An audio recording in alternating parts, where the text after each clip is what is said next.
12절에서 28절까지 말씀입니다. 잠언 17장 12절에서 28절까지 말씀입니다. 차라리 새끼 빼앗긴 암곰을 만날지언정 미련한 일을 행하는 미련한 자를 만나지 말 것이니라. 누구든지 악으로 선을 갚으면 악이 그 집을 떠나지 아니하니라. 다투는 시작은 둑에서 물이 새는 것 같은즉 싸움이 일어나기 전에 시비를 그칠 것이니라. 악인을 의롭다 하고 의인을 악하다 하는 이 두 사람은 다 여호와께 미움을 받느니라. 미련한 자는 무지하거늘 손에 값을 가지고 지혜를 사려함은 어찌민고. 친구는 사랑이 끊어지지 아니하고 형제는 위급한 때를 위하여 낳느니라.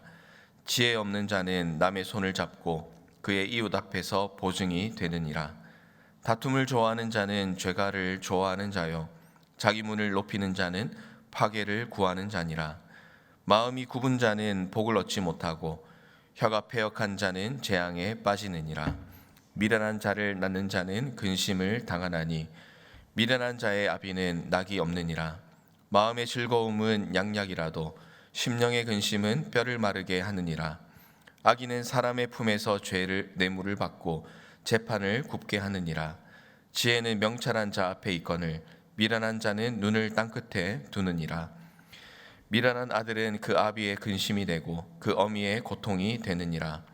의인을 벌하는 것과 귀인을 정직하다고 때리는 것은 선하지 못하니라. 말을 아끼는 자는 지식이 있고 성품이 냉철한 자는 명철하니라. 미련한 자라도 잠잠하면 지혜로운 자로 여겨지고 그의 입술을 닫으면 슬기로운 자로 여겨지느니라. 아멘.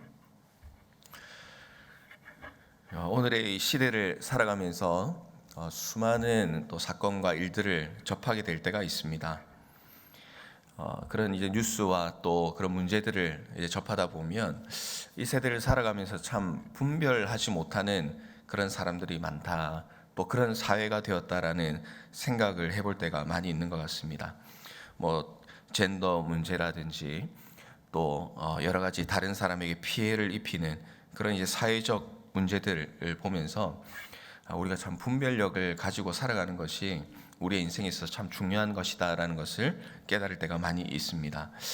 그런데 이제 이런 문제만 있는 것은 아닙니다. 오늘 이제 말씀을 쭉 읽어보시면 뭐 무지한 것, 그리고 미련한 것, 또 때로는 악한 재판을 이끌어가는 사람, 결국 하나님과 사람 앞에서 근심과 고통과 또 손가락질을 당할 수밖에 없는 그런 인생이 될 수 있다는 이야기입니다. 그러기에 우리는 악인들의 행위와 말을 본받는 사람이 아니라 하나님께 속한 자답게 그의 나라와 그의 의를 본받는 사람이 되어야 됩니다. 그것은 무엇이 악하고 무엇이 의로운 것인지 분별할 수 있는 능력을 가질 때에 우리는 하나님께 속한 자답게 살아갈 수 있게 된다는 사실을 우리는 이 잠언 말씀을 통해서 기억할 수 있어야 되겠습니다. 그래서 오늘 본문 15절에는 이렇게 경고를 하고 있습니다. 악인을 의롭다 하고 의인을 악하다 하는 이 두 사람은 다 여호와께 미움을 받느니라 말씀을 하고 있습니다. 분별하지 못하는 사람은 자신의 삶 또 주위의 사람들을 힘들게 하는 그런 모습일 뿐만 아니라 더 궁극적으로는 하나님께 미움을 받는 삶을 살아가게 된다. 아주 무서운 경고의 말씀이라고 할 수가 있습니다. 분별하지 못하는 사람은 오늘 잠언 말씀에서는 미련한 자라라고 이렇게 칭하고 있습니다. 지혜를 돈 주고 살 수 없음에도 돈을 주고 살려고 하는 이 미련한 사람은 셀 수 없는 잘못을 저지르며 살아갈 수밖에 없습니다. 오늘 이 말씀 가운데 우리가 이 지혜로운 자답게 살아가기 위해서 우리가 어떤 삶을 살아야 될 것인가 우리가 다 살펴볼 수는 없지만 두 가지 정도의 내용을 한번 나누어 보기를 원합니다. 첫 번째는 이제 친구와 형제에 대한 이런 말씀입니다.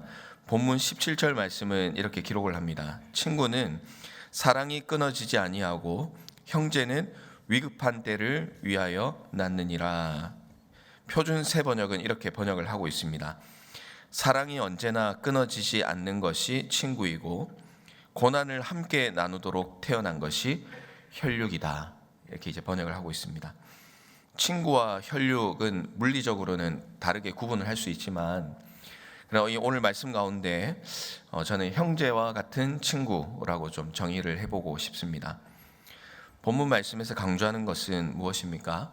우리에게 어떤 상황과 또 어떤 어려운 그런 문제가 다가올지라도 우리는 흔들리지 않는 그런 견고한 사랑과 우정을 나누는 그런 관계가 되어야 된다라는 그런 말씀입니다. 사랑할 때와 외면할 때가 따로 있는 것이 아니죠. 좋을 땐 친구고 힘들 때 외면하는 것은 성경적이지 않은 것입니다. 진짜 사랑은 상황과 조건에 따라 변하는 것이 아니라는 것입니다. 형제와 같은 친구는 좋은 환경이든 고난을 받는 환경이든 개의치 않습니다. 성경 말씀 가운데 형제와 같은 친구의 모습을 모범을 보이시는 분이 누구십니까? 그분은 바로 예수 그리스도십니다.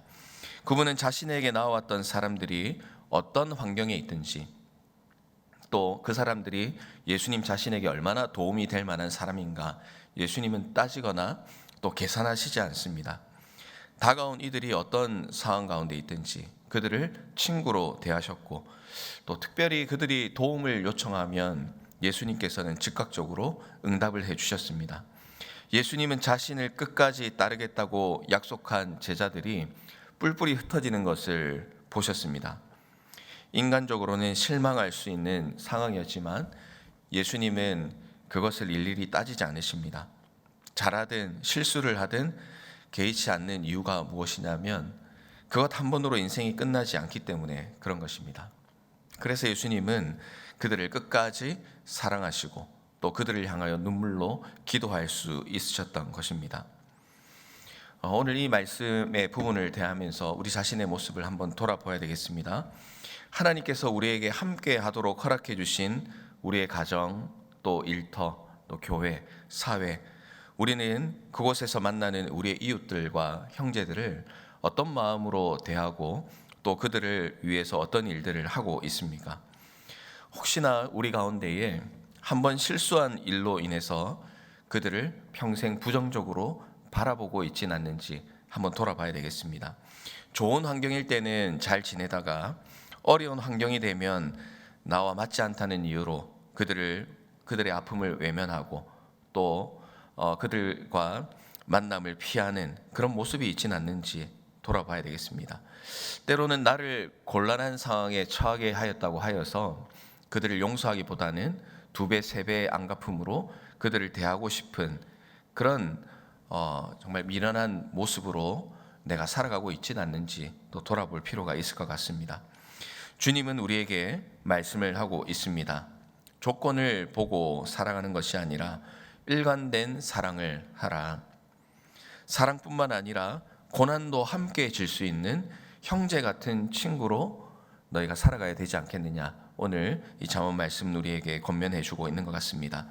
오늘 하루를 살아가실 때에도 이런 일관된 사랑, 또 형제와 같은 친구의 삶을 살아가시는 우리 모든 성도님들 되시기를 바랍니다. 사랑이 필요한 이들에게 사랑을 전하고 위로가 필요한 이들에게 위로를 전하고 그런 예수님의 사랑을 가지고 오늘 우리가 살아간다면 이 친구와 같은 또 형제와 같은 그런 아름다운 삶의 모습이 오늘 우리의 삶 가운데 피어오르게 될 줄로 믿습니다. 그런 형제와 같은 친구의 삶을 사셔서 우리 주님의 마음을 시원하게 해드리는 그런 복된 삶을 살아가시는 모든 성도님들 되시기를 주님의 이름으로 축복합니다. 우리가 두 번째로 말씀을 통해서 기억해 볼 것은 굽은 마음과 패역한 혀에 대한 말씀입니다.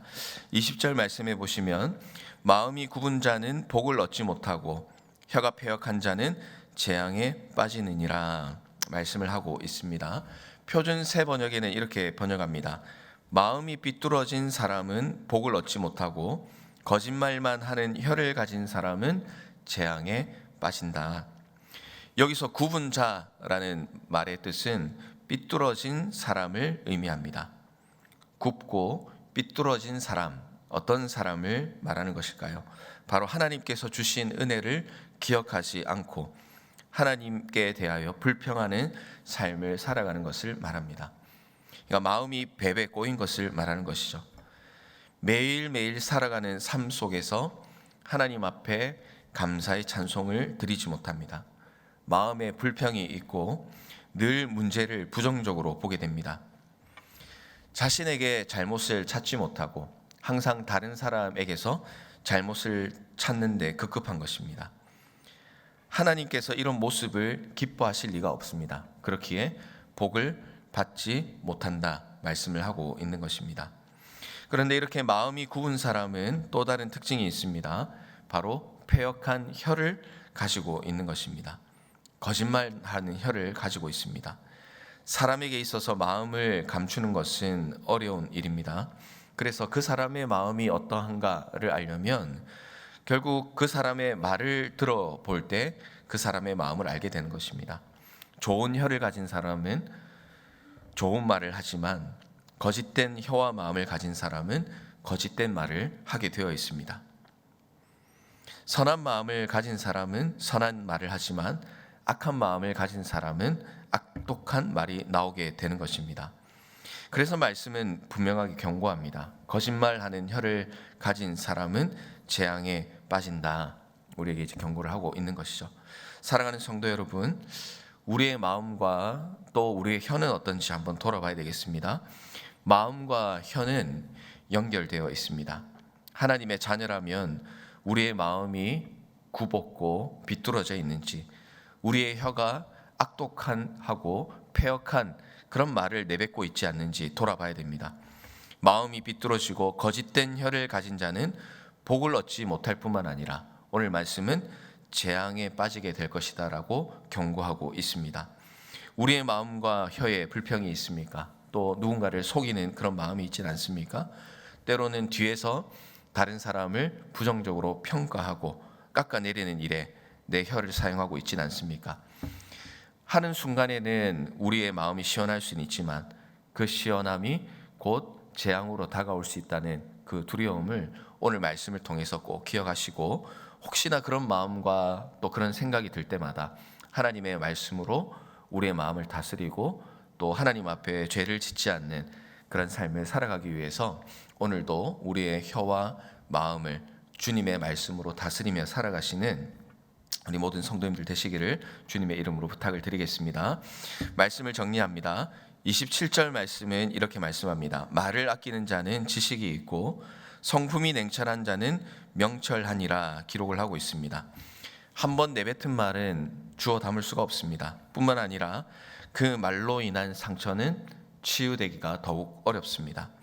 오늘 말씀은 이렇게 정리해 볼 수 있을 것 같습니다.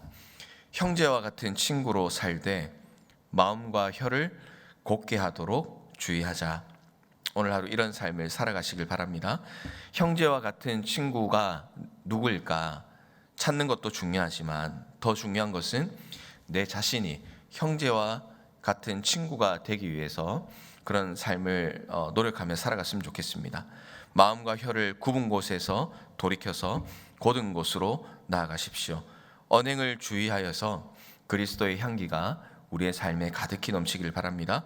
그래서 오늘 우리의 하루의 삶 가운데 하나님께서 주시는 지혜와 복이 풍성하고 또 하나님께서 함께 하신 일로 인하여 감사의 삶을 살아가는 오늘 이 자리에 함께 하신 모든 성도님들 되시기를 주님의 이름으로 축복합니다.